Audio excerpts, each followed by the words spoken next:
Hello, my name is Candace Lee, and this is my oral presentation submission for Grand Canyon University. Specifically, the course is LDR 620. First, I'd like to thank you for gathering today to hear the strategic plan proposal. I know that your time is of great importance, and so I appreciate you being here with me today.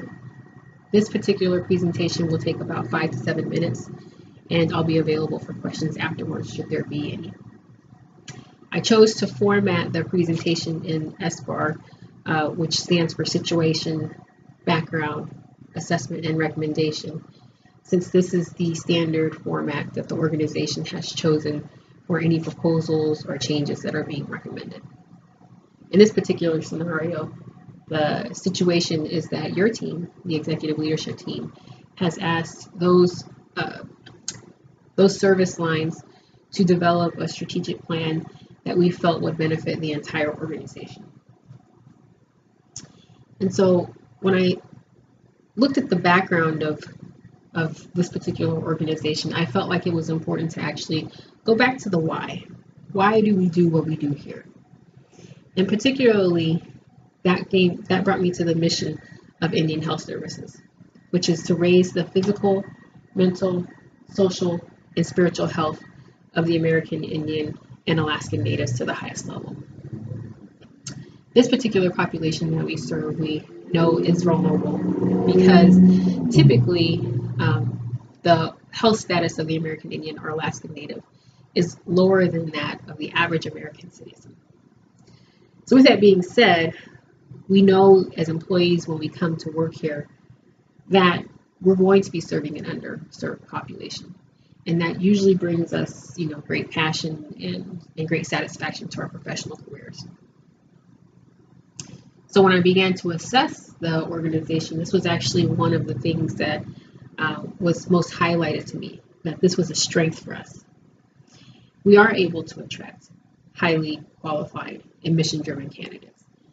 We often find that some of these individuals are also prior military, and so that's obviously a benefit because we know that they're usually wanting to come here to finish out their careers, which in turn for us means that we're able to retain them for longer periods of time.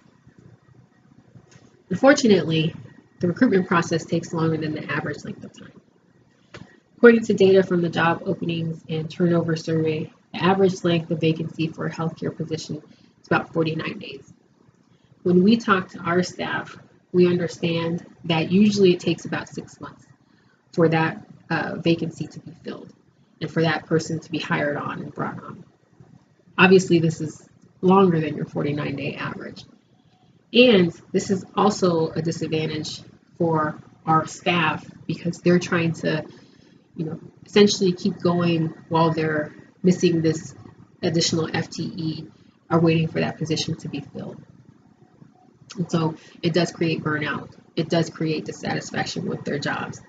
And so a lot of times they think about resigning or they actually do resign, which in turn just creates a vicious cycle. And so my recommendation would be to address that, to try to break this cycle.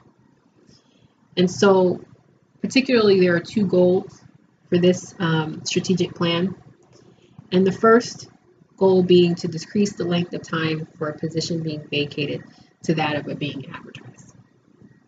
The second goal would be to rectify any inefficiencies that we see within the hiring process, and that inefficiency being between the hiring managers and the hiring specialists. And so when we talk about the steps, really I've broken it down to just 3 steps. Of course, there is more detail to these steps, but for the purposes of this presentation, I'll just keep it very simplified. The first step is to develop a curriculum and standardized language. Particularly, this action plan is going to call for change, improvement. And so we've already come to the conclusion as an organization that although we have implemented a change model, we have not done a very good job about creating a curriculum to educate people or a standardized language that we're all saying the same things. And so this is going to be very important so that when the staff do engage, in the change, they have the tools that they need. And so that team specifically is going to be comprised of frontline staff, in this particular case, the hiring specialists, the human resource leadership team, and the hiring managers who are actually doing the work on the other end. And so this team coming together would then take that knowledge that they've gained from the curriculum and implement a model for a model of change through small tests of change. And so using the model that we've adopted from the Institute for Healthcare Improvement, we would then utilize PDSAs and do small tests of change. Particularly, the group is going to look at 3 outcomes, and those outcomes specifically are going to be to reduce the time to process vacancies. The second would be to decrease the costs associated with the hiring process. And then the last would be to survey the rest of the team to find out if they're satisfied with this improved process. Once that's been done and the team has gotten a workflow that they feel has met all of these 3 measures, they would then communicate that change to the rest of the stakeholders, particularly of the organization. And so I actually do have a more detailed communication plan.